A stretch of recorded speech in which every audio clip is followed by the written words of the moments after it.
This is the Independence Blue Cross Monday Night Kickoff Show, a weekly broadcast that breaks down each Eagles game better than anyone else. The Independence Blue Cross Monday Night Kickoff Show is broadcasting live from the Great American Pub in Conshohocken and is heard on both 1490 WBCB and 107.3 FM and is brought to you by the Great American Pub, Independence Blue Cross, Penn Community Bank, Fogo de Show, and Hand and Stone Spa. We now go live to the Great American Pub in Conshohocken for the Independence Blue Cross Monday Night Kickoff Show. Now, here are your hosts, Paul Domowitch and Paul Jolovitz. All right, everybody, welcome to the Independence Blue Cross Monday Night Kickoff Show. We are at the beautiful Great American Pub in Conshohocken on the bye Monday. Phillies rolling, Eagles waiting, and we're here with my co-host, Paul Domowitch. Our guest is the one and only Derrick Gunn from NBC Sports Philadelphia and around town. Damo, bye week, glad to be here. How you doing? Doing well, Jolly. How about you? Doing well. Yesterday, watched some Phillies, watched some football. A lot of stuff going on as we immerse ourselves. You know, the Eagles this good? Are they this bad? What's Jalen doing? What's everybody doing? And we're going to talk about that tonight with our guest, who I love. I worked with him, but outside the Eagle locker room for many years, doing interviews. And Derrick worked for NBC Sports Philadelphia since the get-go, and had plenty of other things around living in. Derrick, thanks so much for being with us. Hey, thank you guys for having me. Glad I could make it tonight, man. Really glad to have you. The bye week 5, everybody said it's really early, and it is really early. You play 12 weeks after. Then you come up with a bunch of injuries where guys may need. AJ needs an extra week. The Eagles having that preseason of not playing and looking not the best against Tampa Bay, needed the bye week. Self-scouting, guys. Damo, you first. What do you think the Eagles need to improve the most as Cleveland beckons, and the easiest schedule in the NFL the rest of the way, supposedly, but doesn't matter if you're not any good. What do you think? Well, turnovers to start. Number one. Their turnover differential. They're not even very good at. They've got 2 takeaways. Everybody's focused on the fact that Jalen's turned over the ball so much, 7 times in 4 games, but they've only got 2 takeaways. Mahomes has 5 picks for Kansas City, but they're taking the ball as well. So that's, you could start with that. Derrick, what about Jalen Hurts? Obviously the guy's been through a bevy of offensive coordinators and play callers. Kellen Moore this year, he was great in 22, not last year. Protecting the ball, obviously a big key. What do you see in Jalen Hurts this year? A Rubik's Cube, basically. It's hard to decipher what exactly is going on with him. Everybody I talk to says he's got to figure it out. Go back to training camp when the starters on offense didn't play, and we all know that when your starters don't play in the preseason, you come out a little bit rusty, but, it shouldn't take 4 games. You've been with Kellen Moore ever since they hired this man back in January. You've studied the film. You've walked through the OTAs and the mini camps in May and June. You've had a full training camp. Even though you didn't play in games, you had a couple of scrimmages against teams to figure this thing out. He's the 5th year in the league now, 4th as a starter. I know it's very frustrating that he's had all these different offensive coordinators and offensive minds in his head throughout his entire career, college and pros. But, the basic concepts, even though you're learning new terminology, new schemes, new plays, the basic concepts of being able to decipher what you're looking at across the line of scrimmage, trusting what you're seeing downfield, when to hold them and when to fold them. Those are things that are resurfacing from last year that I thought he would overcome this year, and he really hasn't. All right, guys, one of you at a time. Whoever wants to go first. But we know about the definition of insanity. Nick Sirianni last year, after the slow start, said, we got to play these guys in the preseason a little bit. Obviously, the risks are what they are, and the money is what it is. But next year, or if the preseason started again tomorrow, and you're Nick Sirianni, is your offense playing a little bit? Is your defense is a different story? But what do you do with that, Tomo? Well, yeah. If I were coaching, I would do what Vic Fangio did with the defense, which is play them a little bit in the preseason. Although, look, it hadn't done wonders for him. Maybe they should have sat out. No, I don't think that's what's wrong with Jalen. It's like Derrick just said. got to figure this out. It's quick twitch decision making, isn't it? His average time to throw in the first 4 games is like 3.17. It's the longest time to throw average in the NFL, and he's got 7 turnovers. Now, when you've got that much time back there and you still can't find people open, or you're making bad throws, it's all about decision making and understanding of what you're looking at. And I didn't expect that. He went through adjusting to new offenses his entire career in college, and seemed to come out on the other side pretty well. But this just kind of stuns me. I expected more from him, and I'm not seeing it. When you look at the success he had in college and even in the pros, the one constant has been he's always been surrounded by superior talent. And maybe that because of that, it's hidden some of his deficiencies, whatever the case may be. But to me, he's not comfortable with what he's looking at downfield a lot of times.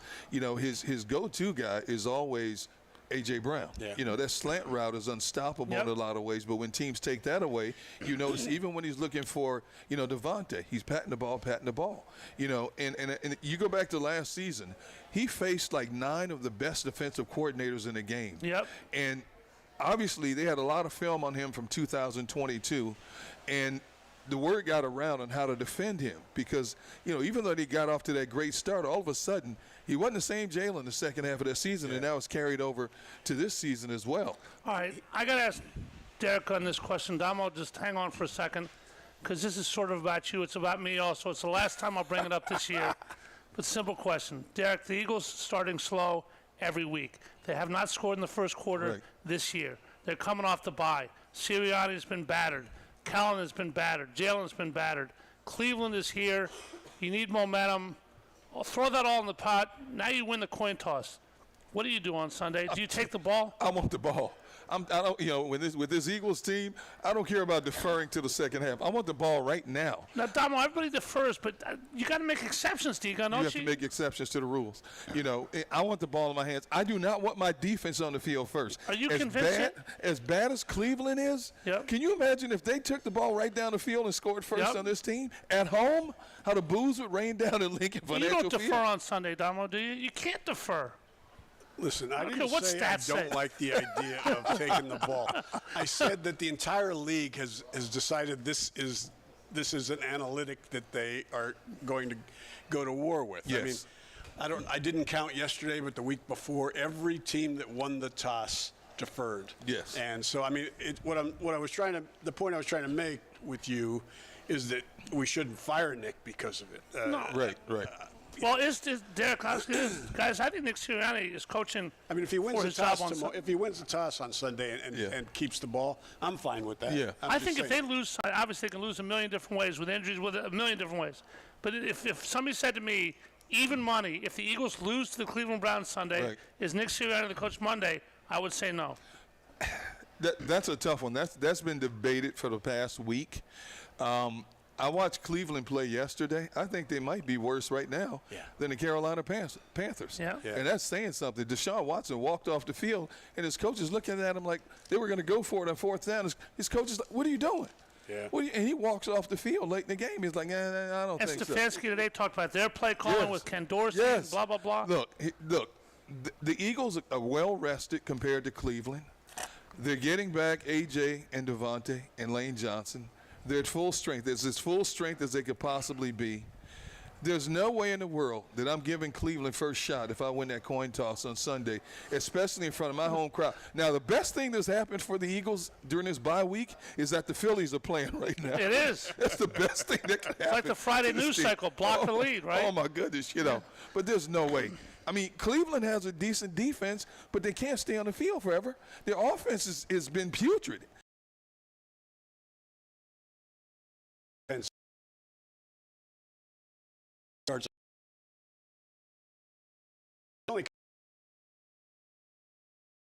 Yep.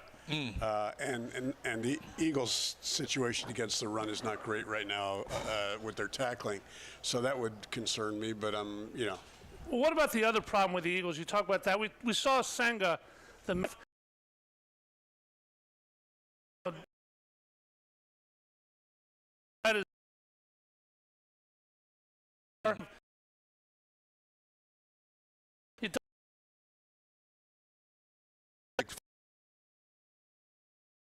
But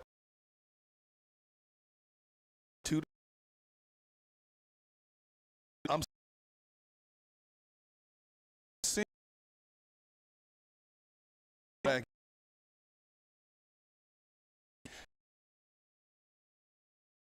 to be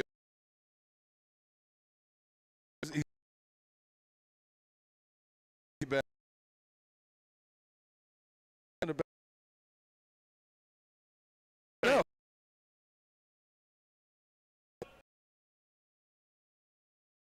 GJ, he says a lot of dumb stuff on social media. Well, yeah. But he played 3 or 4 games very, very well 2 years ago. Then he got hurt, and he came back later in the year. Well, and he's had And he a didn't do couple good moments this year. Yes. A couple, but it's just that he's missed. The Eagles let him go last year. Detroit let him go this year. What's the shine both on he this and guy? Reed Blankenship are missing a lot of tackles. Yes. Yeah. I think I mentioned this Matadors. last week. CJ's got 8 missed tackles already this season. Jeez. 2 years ago, when he was playing on that Super Bowl team, he had 12 all season. And I will say this. He's still, to me, your second best tackler on that defense behind Zach Bond. That's a scary thought. Yeah. He's your second best tackler on that defense behind Bond. That is it. When your safety's your best tackler, that's a bad thing, That's unless a you're bad Brian thing. Dawkins. That's a bad thing, yes. I mean, we've seen over the last few years, there have been cases where the Eagles have had a couple teams, and they would have a game where the tackling would be horrible. Yes. And they would get it straightened out, or at least semi-straightened out. And so they've had a week off, so I mean, they've been able to focus on it. I've got to believe it's going to be better. I think we're going to see a lot of, I mean, they're focusing on getting more than one guy to the ball. I mean, that's one of the things I would see. They weren't not only missing tackles, there wasn't another guy there to help. No. You can't have that. Well, let me be the idiot here, for example. I mean, I can't believe we're bringing this up on a pro football show, but tackling. The fundamental nature of the sport, it's tackle football. You have players who have made the NFL and have some degree of competence at what they're doing. How can tackling be a problem in the NFL team-wide? Is it the missile shot guys that people are going for to get on ESPN in the highlights? Tackling is the absolute fundamental of the game. How can you not be able to do that? It's a lack of want-to. When it comes to tackling, it has to be a want-to. Yeah. And there's some teams, you look at a team like Baltimore, a Kansas City. Yeah. They take pride in the fact that they put their helmets, between the numbers and wrap up and tackle. It's a want-to. It's a culture. The Eagles always talk about their culture. Right. Yep. And they do their culture consists of getting the right people in the locker room who are not troublemakers. Yeah. Some teams, the right culture is, I want some dogs. I want some guys that'll stick their nose in there and blow plays up, even though the strike zone has been, reduced, ridiculously for defenders in the National Football League. It's a want to, and when this team gets behind, it's a we don't want to anymore. The inability to practice it has also been a problem. Great point. And the NFLPA is to blame for that. They've taken away, contact in the off season. 14 contact practices in a year. Ridiculous. So, I mean, when you got guys that aren't great at it to begin with, and then you can't have them practice it, you get what you're looking at.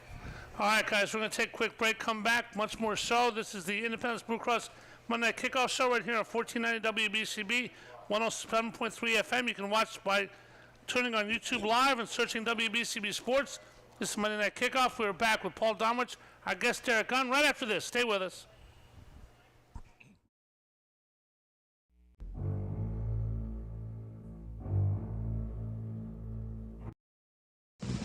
Since 1991, the Great American Pub in Conshohocken has been offering an authentic and memorable experience for guests looking to dine in or enjoy the bar and nightlife. Located at 123 Fayette Street in Conshohocken, the Great American Pub has all your craft beer selections and some of the best food options anywhere. While you're there trying their buffalo chicken spring rolls or Maryland crab cakes, enjoy your favorite sporting events on their numerous televisions surrounding the bar. Visit them at 123 Fayette Street in Conshohocken or learn more online at thegreatamericanpub.com. At Independence Blue Cross, we take care of the people who take care of you. Everyday heroes like firefighters, police officers, teachers, farmers, and healthcare workers.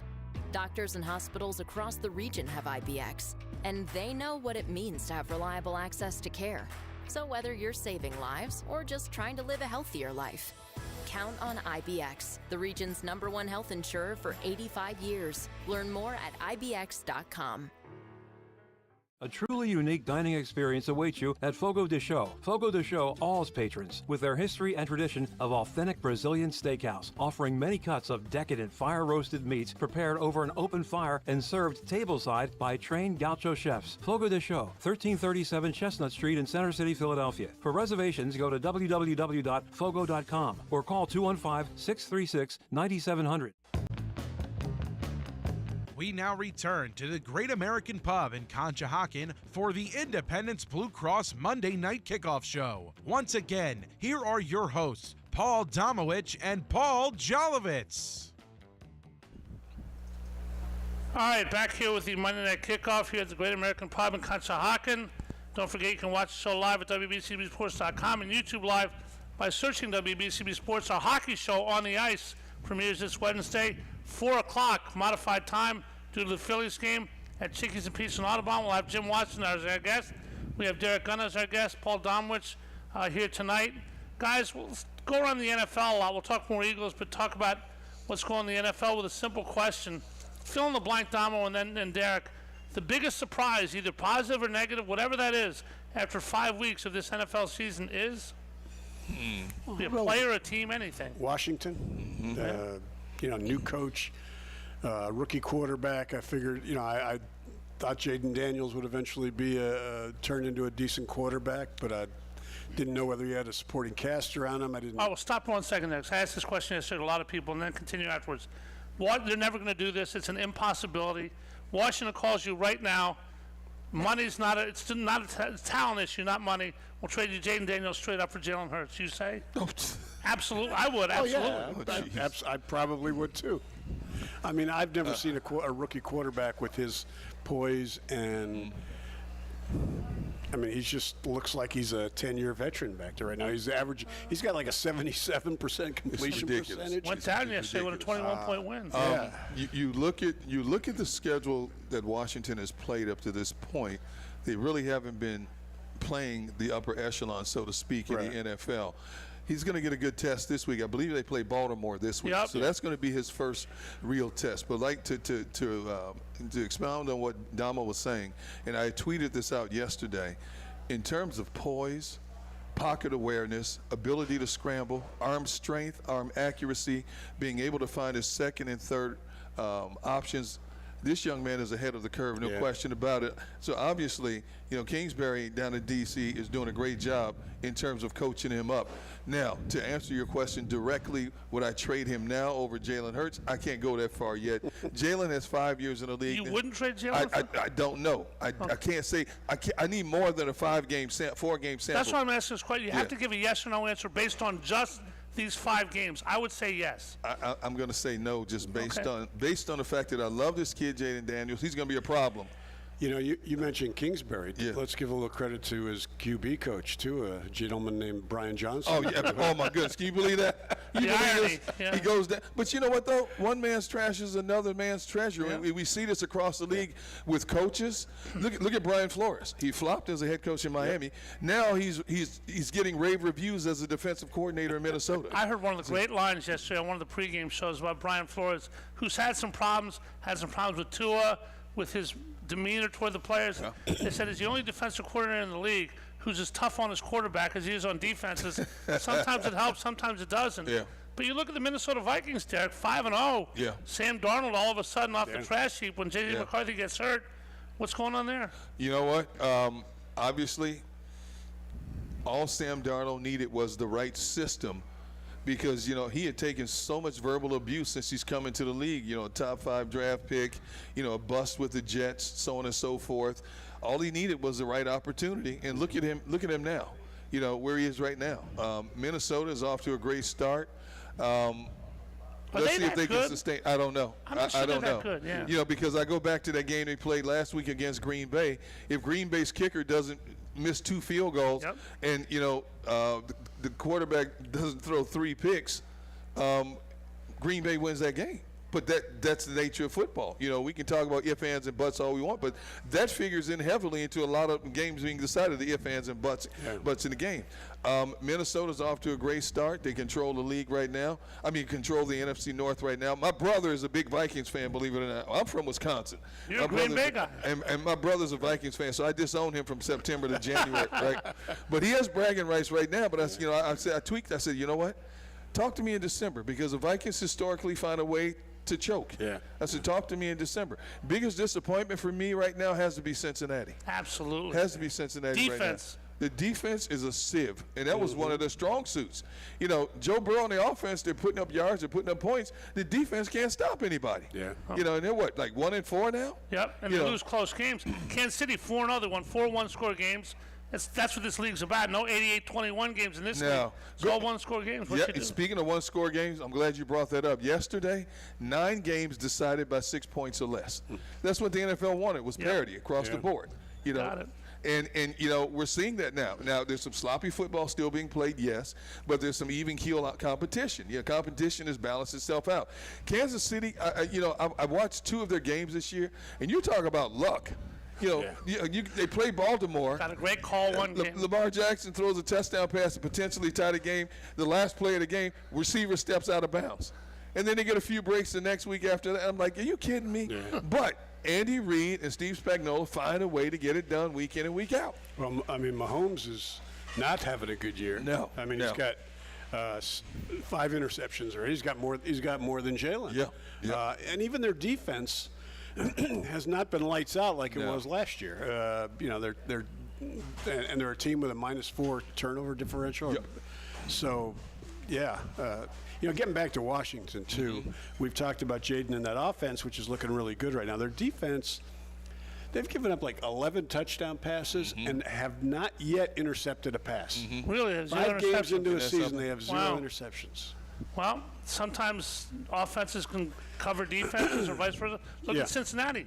You look at Joe Burrow's stats and say, what's that team's record? Joe Flacco yesterday threw for 350, 3 TDs, no picks. He didn't win. Yeah. I want to talk about 3 guys. I've been accused a lot of times, and I'm tough. I realize I'm tough. But I give guys reputation when it's deserved, not watching 30 seconds of one game and going, wow, that guy's talented. I'm not a Josh Allen guy. I was coming out of college. He's fabulously talented, no question about it. Was 3-0 this year. Buffalo's killing everybody. And we hear about Buffalo, Super Bowl, Josh Allen MVP. I'm like, guys, pump the brakes a little bit. Wait till they play somebody. Wait till they be in a big game. Last 2 weeks, poof, he's not this bad either. Josh Allen, Dama, what do you think? He's a very good quarterback. He's a top 10 quarterback. Is he going to take you to the promised land, in your opinion? He can. I'm not sure he can. The reason they keep losing to Kansas City or whomever they've been falling short with, Baltimore, I don't think is necessarily him. I question his decision making sometimes. He seems to the light seems to go out occasionally, and he does stupid things. But he's a quarterback you can win with. I don't. But Derek, when you have a quarterback in the NFL, somebody making these snap decisions, 2.8, whatever, in the pocket, how much of it is your physical God-given gifts, and how much of it is your noggin that has to process that and make quick decisions? Because that screw you up badly? No, I would say it's like 50-50. The two have to coincide with one another. Josh Allen can play on my football team any day of the week. I look at him and call him like a modern-day Brett Favre. He is, exactly. He's going to run. He doesn't slide. He dives head first. He's got a cannon for an arm. He can hit targets. He can hit targets stationary. He can hit targets on the move. He takes some risks sometimes, which cost him in big moments. But I love his athleticism. I love, for the most part, his decision-making process, and sometimes he'll make you cringe as well. But when you look across the National Football League, there's not 32 legit starting quarterbacks in the NFL today, okay? And Buffalo is lucky to have one. Stop for 1 second there. That's interesting. This country, some kids play soccer, but football is more alluring, basketball is more alluring, so they don't play soccer anymore. Maybe we don't have as great a soccer team as we could because of that. Everybody who plays quarterback in this country wants to be a quarterback. Nobody goes to hockey or anything else. Now you have 3 billion kids with all these private coaches, high schools, colleges. By the time you get to the NFL, you don't have 32. What does that say? You should have hundreds of these. Theoretically, the fact you don't have 32, the demands of the position What does that say to you, Domo? I'm going to go back to what I said earlier when we were talking about tackling. Part of the problem with developing quarterbacks in this league right now is they have no practice time. They don't get snaps in the off season because the window is so limited on practice. And they get to training camp and they don't. And preseason, if they're starting, they don't want them getting hurt, so they don't give them snaps there. So it's just a slope. It's a lot of these guys aren't as developed as young quarterbacks were back when there weren't the restrictions that there are now. What does it say to you, Derek, that there aren't 32 guys who you can call legit starters? It tells me that all of these wannabe quarterbacks, when they're younger, finally realize when you get to a certain level, you just ain't it. Yeah. Your parents spent a whole lot of money just to find out that you're not it, and you need to find another position to play or another sport altogether. Yeah. You look at every team has a minimum of 3 quarterbacks in the NFL, okay? Yep. So that's 96 quarterbacks in the National Football League, and you don't have 32 starters in the National Football. So what does that tell you? The product is watered down by the time they get to college. And then you can have situations where you have a good quarterback, but if it's a team game. Yeah. If you don't have the cast around him, if he doesn't have a line in front of him that can protect him, if he doesn't have receivers that can get open, it doesn't matter how much talent you have. All right, then let's look at 2 other quarterbacks. I don't normally ask questions like this, guys. Damo, you're not that, Derek. You probably do as well, but I'm going to ask a question in a strange way. I'm just going to say a name and get response from whatever you want to say. Lamar Jackson. D-Gun, you first. What about him? What do you Phenomenal talent. I love the fact that he gives you a chance to win. Now, he'll make mistakes, but when you have a guy under center that can strike fear into defensive coordinators, which he does no matter who they play, whether he kills you with his arms or his legs, that's all right. That's what you have in today's NFL. You have quarterbacks that can get out and scramble and who can throw on the run. The guy's got a strong arm. I don't like his sidewinder motion when he throws a football, but I love his athleticism. If he gets an open field, you're not catching him, plain and simple. Is he a playoff guy? I mean, I know he's limited sample size. He's failed, and Damo's right. It's a team game. It's never one or the other, but you have confidence going into a big game. Lamar Jackson do the same thing on January 8th that he does on October 6th? I hope so. I mean, he's falling short. So is Josh Allen. But they're in a conference that have to face a guy named Patrick Mahomes and Andy Reid and Steve Spagnuolo. And the bus stops there. And oh, by the way, who's back-to-back Super Bowl champs? Who's won 3 of the last 4 Super Bowls is Kansas City. Yeah. Whether Kansas City plays you on the road or at home, they're tough to get past, man. And so a lot of times they're measured. Everybody's measured by Kansas City in the AFC, and so far they've falling short. All right, Lamar Jackson, Damo. I think it's going to be a different. In the past, he's gotten to the playoffs, and it seems like teams have a plan for him in some of those games, and he hasn't been the quarterback we would see in the first 17 games. This year he's got Derrick Henry, and I think it's going to be a different story. I mean, this year I think we're going to see a different Lamar Jackson in the playoffs. T-Gun, is Derrick Henry the most perfect fit a free agent team that you've ever seen in your life? Because he is for me. Maybe Tom Brady, obviously, but other than Tom Brady, Derrick Henry with the Baltimore Ravens, there couldn't be a marriage more made in heaven. I don't know if it's the most perfect fit I've ever seen, but he's the perfect fit for what John Harbaugh loves to do. They love to play rugged football on both sides of the ball. And a lot of people thought Derrick Henry was washed up. And what they've done in Baltimore show you, hey, you know what? You people made a big mistake by not going after. I guarantee you there's a lot of GMs and a lot of offensive lines right now going, man, why didn't we go after this guy? Dallas is a prime example of why didn't we go after this guy? Derrick Henry is reborn in Baltimore because of the style of football they play. They play a very similar style of football to Tennessee. They want to physically and mentally beat you up on both sides of the football. And Harbaugh's guys do it as good as anybody in the league. But they have Lamar Jackson. Tennessee has not Lamar Jackson. Will Levis. Will Levis, yeah. Jeez. Well, what a mistake that was. Quarterback might be the most important position in the NFL that there is in sports. We'll talk more about it. I want to ask these guys about another quarterback that they're both going to think is very good. That's a given, but what can he do now? We'll start with that. We'll get back to the Eagles, talk much, much more. Again, Phillies tomorrow night in New York. We'll get D-Gun's opinion on that. Damo was at the game yesterday. His daughter works for the Phillies. Hopefully she'll have a parade to work at in a couple weeks. We're back with the Monday Night Kickoff from the Great American Pub in Conshohocken. Thank you, Jerry. Thank you, Guy. Thank you, Chuck. We're back right after this. Since 1991, the Great American Pub in Conshohocken has been offering an authentic and memorable experience for guests looking to dine in or enjoy the bar and nightlife. Located at 123 Fayette Street in Conshohocken, the Great American Pub has all your craft beer selections and some of the best food options anywhere. While you're there trying their buffalo chicken spring rolls or Maryland crab cakes, enjoy your favorite sporting events on their numerous televisions surrounding the bar. Visit them at 123 Fayette Street in Conshohocken or learn more online at thegreatamericanpub.com. At Independence Blue Cross, we take care of the people who take care of you. Everyday heroes like firefighters, police officers, teachers, farmers, and healthcare workers. Doctors and hospitals across the region have IBX, and they know what it means to have reliable access to care. So whether you're saving lives or just trying to live a healthier life, count on IBX, the region's #1 health insurer for 85 years. Learn more at IBX.com. A truly unique dining experience awaits you at Fogo de Chão. Fogo de Chão awes patrons with their history and tradition of authentic Brazilian steakhouse, offering many cuts of decadent fire-roasted meats prepared over an open fire and served tableside by trained gaucho chefs. Fogo de Chão, 1337 Chestnut Street in Center City, Philadelphia. For reservations, go to www.fogo.com or call 215-636-9700. We now return to the Great American Pub in Conshohocken for the Independence Blue Cross Monday Night Kickoff Show. Once again, here are your hosts, Paul Domowitch and Paul Jolovitz. Alrighty, back here at the Great American Pub in Conshohocken with Domo and our guest Derrick Gunn. Talking about some quarterbacks around the NFL, guys, as Week 5, the bye week hits, and the Eagles didn't play yesterday. They play the Browns 1 o'clock Sunday. One of 5 1 o'clock games Eagles will play. They go to the Giants, play Cincinnati after that. They have the easiest schedule in most people's metrics in the NFL. They will not play a team from New York. They will play one, not the other. D-Gun, you're from Wisconsin. This other guy's not from Wisconsin. He played there for a couple of years, 41 years old now. What do you see in Aaron Rodgers? He can still sling it. There's no question about that. He can still sling it.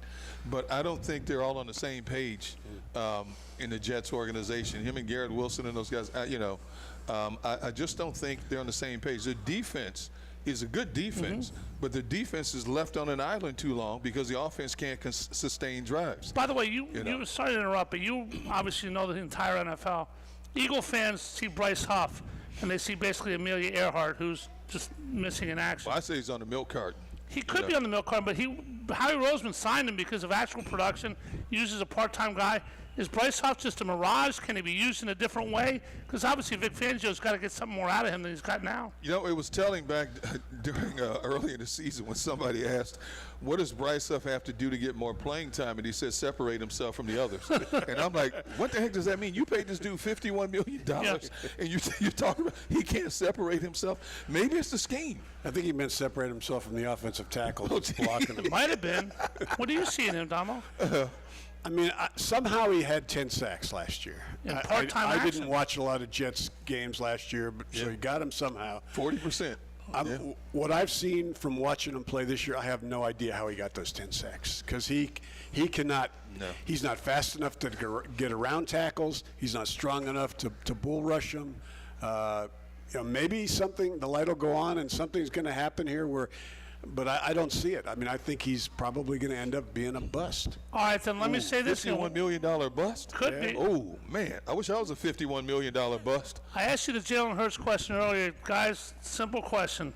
Right now, salary cap has nothing to do with it. You can have either one for the rest of their career. Utilize them however you like. Damo, you can have A, Nolan Smith, or B, Bryce Huff. Who you got? Oh my God. Where do you come up with these questions, Well, because the Eagles have these guys that just aren't doing anything, and I think they're 2-2 because they don't have a pass rush. Their coordinator doesn't blitz. I mean, they drafted this guy in the first round. Nolan Smith isn't costing you much right now, except But talent-wise, was he a bust? Is he a bust? I'm not going to go that far yet because he's young, younger than Bryce Huff. I think I said this last week. Howie has this fascination with undersized speed rushers, and sometimes it works.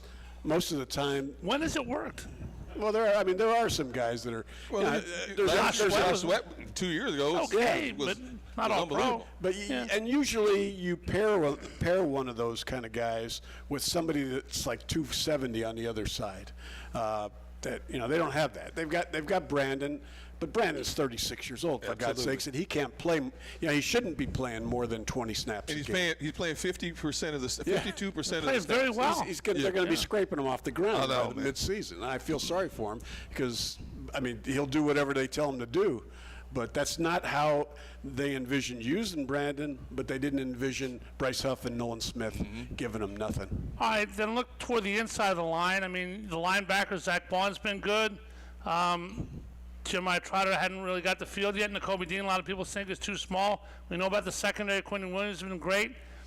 There's another Quentin Mitchell. I say Williams because the defensive line, obviously, guys, Jalen Carter's pedigreed. Jordan Davis has played well one game. You got to do it again and again. But in my opinion, Milton Williams might be the most underrated player on the entire team. He's not Aaron Donald, but he's a hell of a player, isn't he, Derek? I couldn't agree more. I think a lot of what he's asked to do goes unnoticed in the stats, but I think he's been their best defensive lineman overall. Absolutely. Not just pass rushing, because obviously the position he plays doesn't afford him that opportunity, but in terms of just eating up space and allowing other people to do things, I think he's been their best D lineman. And when you think about the pedigree of the Georgia guys, Jordan Davis, Jalen Carter, they've shown flashes of what we hoped they would be coming out of Georgia. But in terms of overall consistency, I love Milton Williams' games. I loved his game last year, and he's carried that over. But unfortunately, he's basically still an understudy to the other guys up front. Brandon Graham, is a Pied Piper Philadelphia. What he did in that Super Bowl in 2017, this man can run for mayor of the city. These other two guys, Davis and Carter, they still have their Georgia pedigree, and people are still waiting for them to have a lot more bite than bark.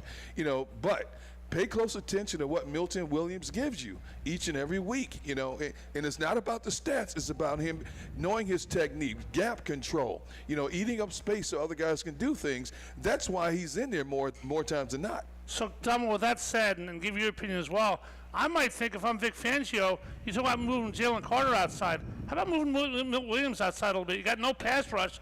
Test it out. Let's see what you got. What do you got on Milton Williams? Well, I think that's one of the things Vic's going to do going forward here is move people around a little bit more. You could put Carter outside. You could put Williams outside. I even argued earlier, when he got drafted because of his athleticism, that you could do that with Jordan Davis. Now I'm not sure where I'd want to put Jordan Davis because he doesn't show up inside. Yeah. But Milton Williams is the concern is if Milton Williams is your best defensive lineman, your defensive line isn't very good. That's not a put down on Milton Williams. He's just not an all-pro player, right. And they need Jalen Carter to play like he did in Week 3 against Saints? New Orleans. Saints, yeah. And not act like he acted at the end of that game, where he needs to grow up, and he needs to play. I hope Vic can get to him. I mentioned this, I think, last week, that it's a concern to me that Fletcher's not there anymore to keep him in line. Right. Jason Kelsey has retired, so there's no veteran that's going to tell him, you're out of line, shut up, play. I don't know who can do that now. BG can do it, but BG's 36 years old and on the way out, so I don't think he wants to play that role. So, guys, I was talking with my wife Amy yesterday about this, and we were just. I can't believe it, but Jason Kelsey retired last year, and I can't find him anywhere. Like he's disappeared from the face of the earth. What's going on with him, guys? This man is having more fun right now. And I'll tell you a little story, because he was contemplating coming back in 2024. But when the season was over, his agent told him, basically, you need to retire now. You will never be hotter than you are right now. Sure. And look at this, his podcast, just signed a $100 million deal. He's on every stinking commercial you can find. I think him and his brother even have a cereal named after him now. Are they getting overexposed? They threw a whole bunch of cereals together. and made Yeah. it. And now Travis and Jason, is he getting overexposed? Yeah. If that's the case, overexpose me.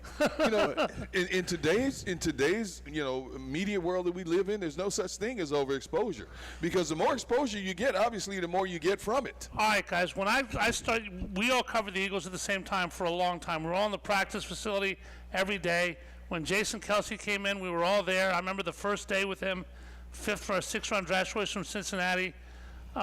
Did anybody see anything about what's going on with him? I mean, what's the biggest thing that turned Jason Kelce from low-round flyer into what he is now? Howard Mudd saw it right from day one. I mean, that's why they drafted Jason Kelce. Howard Mudd said, this guy can be a really good player. This good?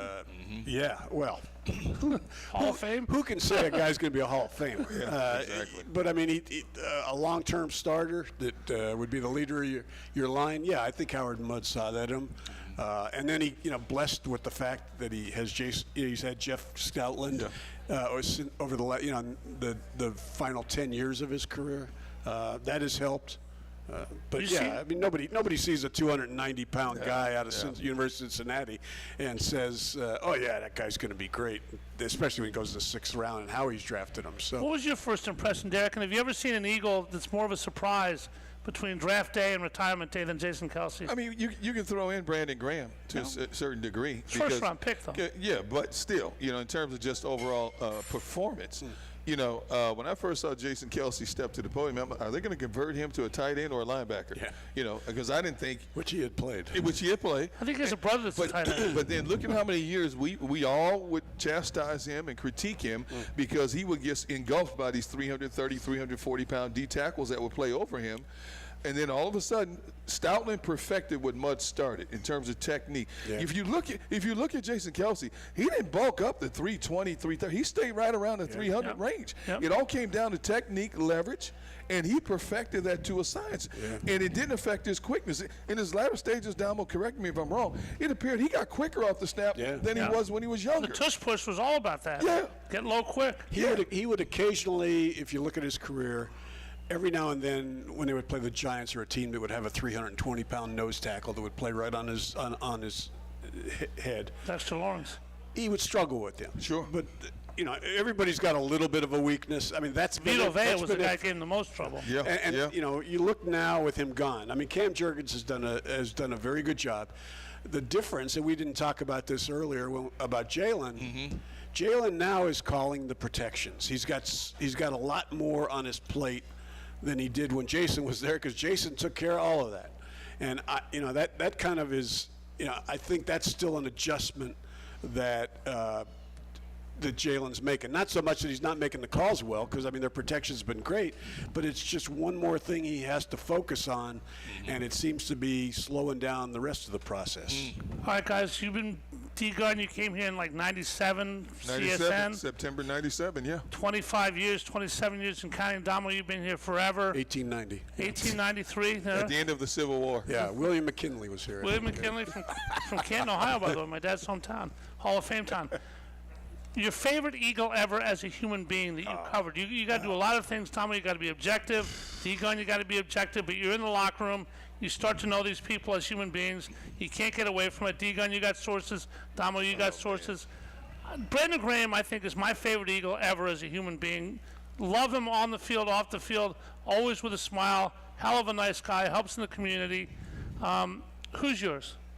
Boy, I covered that team for 40 years, so there was a lot of guys, a lot of good ones that I could go down the list with. Starting, John Spagnola. We'll have him in 2 weeks. Well, not Brian Westbrook, but a lot of guys. But Jason Kelce would be right up near the top. Right there. Yeah.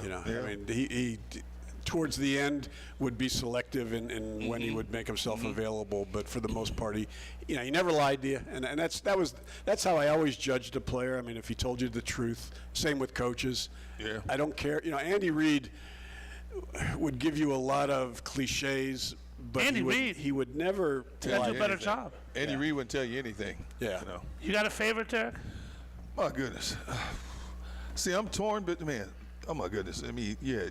Troy Vincent, Dawkins, Bobby Taylor, Sheldon Brown, Lito, Chad Lewis. I could go down the list. John Runyon.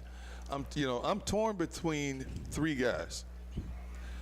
Hugh Douglas, John Runyon, Brandon Graham. Whew. Hugh Douglas was my guy back in the day. You put a mic in front of him, you never knew what he was going to say. That's why he's doing what he's doing now. Brandon Graham. So now I'm going to say Brandon Graham, Hugh Douglas, Brandon Graham. I got to lean towards Brandon. Yeah. The fun we've had when he came up with this wrong again D Gun stuff, and he was doing preseason games. He would stand up on the bench in a preseason game. If they were winning the preseason game, he would be yelling out, "Wrong again, D Gun," and his teammates are looking around like, "What the heck are you talking to? Who are you talking to here?"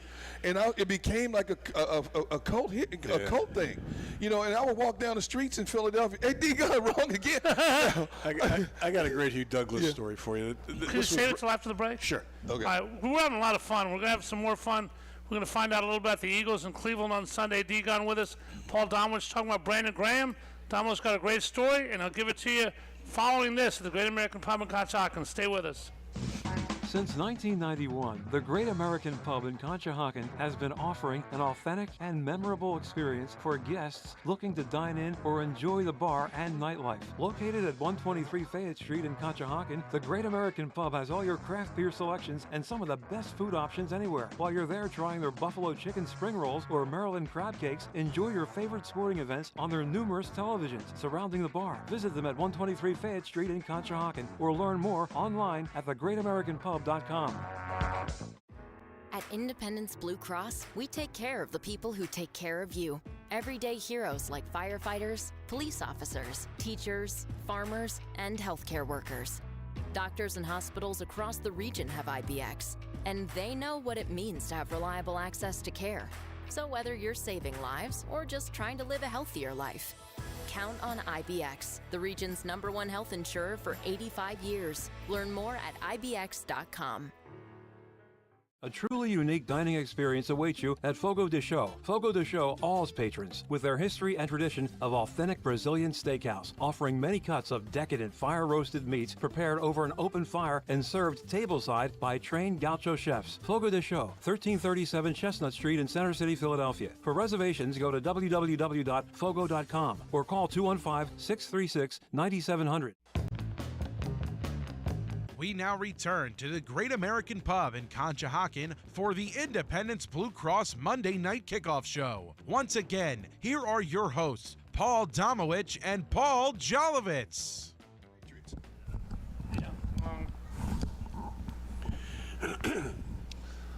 All right, back here at the Great American Pub, we're trying to figure out who got in trouble for with the Patriots. Played in New Jersey, played at Paramus Catholic, played at Michigan, and I can't remember his name.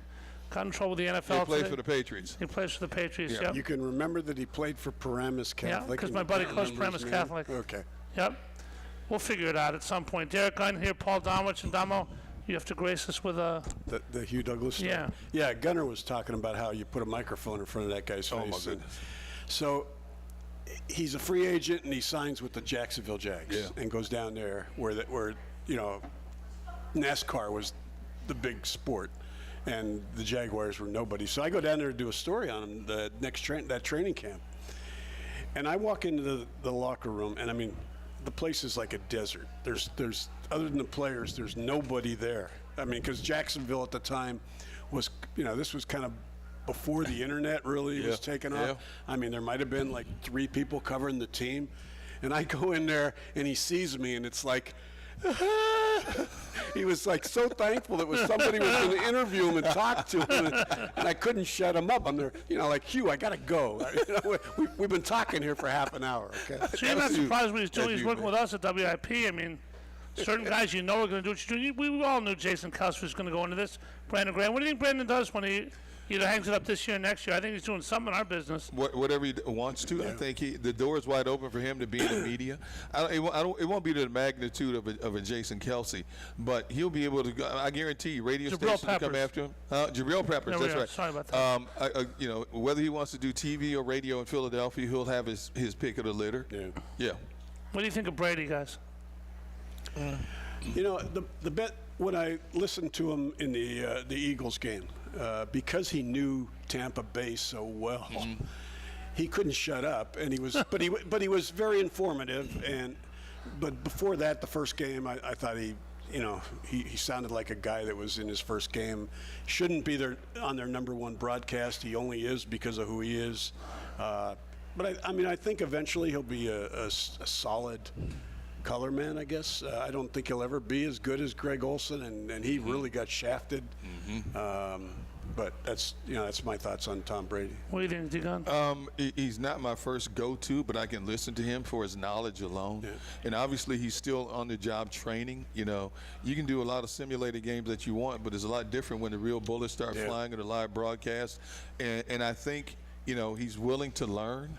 And to make himself better. I don't sit there going, I can't stand listening to this anymore.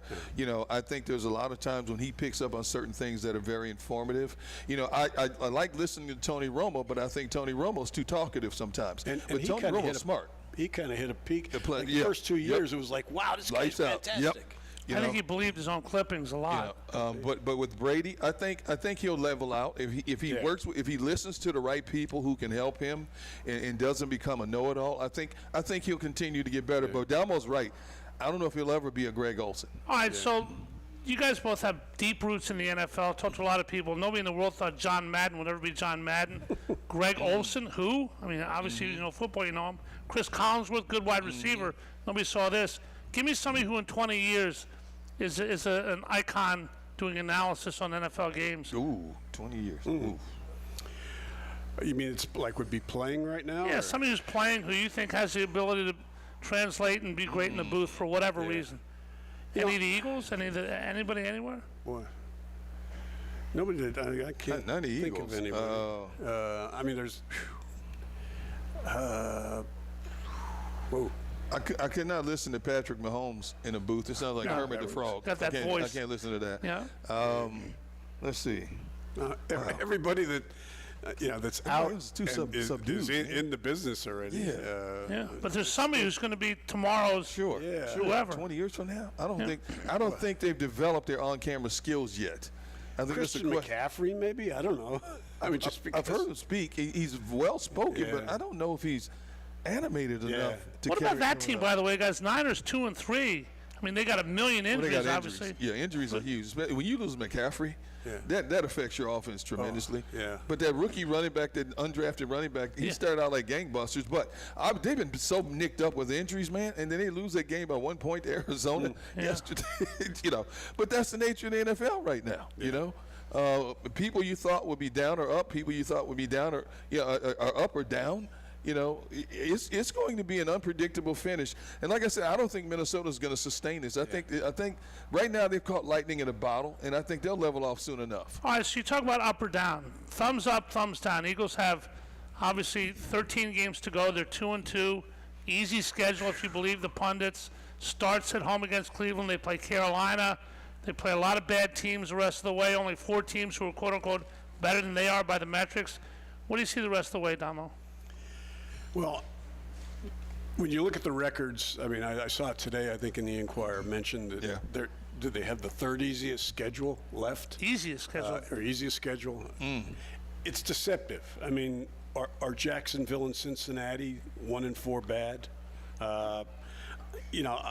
Those would concern me. They're playing 5 games after Cleveland, 5 games, and 5 of their next 7 games after that are on the road. Yep. Regardless of who you're playing, and one of them's Dallas, and the Rams are another 1-4 team that they play. You could look at it and say they're a bad team. Well, they're hurt right now. Maybe they're not going to be so hurt back then. I don't think it's as easy as people that are looking at the records think. I think what they will have is at the end of the season. They play 5 games there where I think they should, no matter how they struggle in this stretch of road games, it's kind of like 2 years ago they had a back end that was winnable. If they can stay healthy, though, with this offense, the talent, unless Jalen turns the ball over 18 times a game, this offense has to take you somewhere pretty good if Vic Fangio can get the defense halfway cocked. Yeah, it should. I mean, for starters, we talked about the defer issue. Not so much deferring, but they've got to start scoring early. Yep. Get the lead, take the pressure off your defense, where where you can take away the run from teams by getting a lead like they did 2 years ago when they went to the Super Bowl. That would be a start. I mean, they're too talented offensively to not be any good. I mean, I think they're going to get better. I think Jalen's going to get better when he's going to have AJ and Devontae back this week. So we'll see what. And Lane, D-Gun is it. I mean, an offensive right tackle. Yeah. He's the best player on the team. When people say that, and somebody who's not a football fan, how do you explain that to a football fan? To the guy who never touches the ball, plays on the quarterback's weak side or strong side, excuse me, it may be the best player on the team. How do you look at that? Basically, that's how talented a team is when your right tackle is considered your best player on that team. You look at his history. How many sacks has that man given up in the last 5 years? Not a lot. Okay, when he's healthy, there's nobody better at the right tackle spot than Lane Johnson. I said before this season, with the talent they have on this offense in general, they should accidentally score 28 points a game minimum. Yep. Minimum. The problem is you can't score 28 points a game if you're consistently losing the time of possession battle, which we've watched this team do. Yeah. If your team doesn't have the ball in his hands and the other team's scoring points and you're playing from behind, that's a different ball game. Because now defense, you have to come out of your game plan to play catch up, and you're playing right into not even a great defense, a decent defense is hell to deal with if you're playing from behind like the Eagles have been playing from behind. It's an interesting point. I mean, the Eagles got to get it going. Obviously, a lot of expectations in this town, and they're 2-2, and they got to get rolling on Sunday. But let's talk a couple minutes, guys. We're all baseball fans. Domo, your daughter works for the Phillies. Red October. How much fun is the game yesterday? I mean, I'm one of these people. Pressure is what I thrive on. Games like that are why I live as a sports fan. Yeah. Is this going to be a Red October for the entire month into November? What do you see? The Mets are still going to be tough to beat. Yeah, we'll see. I mean, if the bats go work like they did yesterday, and they finally came out after going behind 3-0. Yep. I think they can win it all, but they need those. They can't totally rely on their pitching because. And they have guys, D-Gun, like Castellanos, who can be buried and gone, and then all of a sudden wake up. And they got guys who can do this. Sure. In every sport, you have guys who can wake up and become the guy. Castellanos, Bryson Stott with a triple. Is this a magical year, or is it going to stop quickly? I can't even attach the word magical to it because this team has been playing mediocre baseball since the All-Star break. Right. You look at what they did in the first game. They wasted a gem of performance from Zach Wheeler, and once Zach Wheeler went out, they tattooed Phillies pitching. Yep. I don't trust the Phillies bullpen one iota. Okay, and when Mets tied that game yesterday, I'm like, here we go again. To me, the Mets are like Jason from Friday the 13th and Freddy Krueger all rolled in one. Just when you think you bury him, this team keeps coming back. Now you got to go to their place for two. And Aaron Nola, Aaron Nola pitches in big games, but do you really trust Aaron Nola when you base it on what you've seen him pitch the second half of the season? I'll tell you what, guys, if they lose tomorrow night, it's over. You cannot, in my opinion, I love Ranger Suarez. You cannot go to him in a game 4 if you're down 2-1, because if he gives up 5 runs in the first inning, it's over. It's over. You got to go back to Zach Wheeler. Obviously, I hope they don't lose tomorrow night. You go back to Zach Wheeler, who you pitching in game 5 when he come back to Philly. I'm going to find somebody else. I mean, that's the problem. The Phillies are starting. Nolan Ryan ain't walking through that door. Hopper, the starting staff just isn't that much. We could spend a lot of time on this, guys, but it's interesting. Nolan Ryan never was told 110 pitches, that's it. Yeah. Neither was Sandy Koufax or Bob Gibson. Now, you're coming out of the game. What? Can you think of anything else real quick? We're about at the end, Damo or Derek. Give me an area in sports that's devolved. Pitching arms have devolved. Everything else gets better. That gets worse. Why? Devolved. Devolved. Pitchers can't go 9 innings anymore. They could 40 years ago.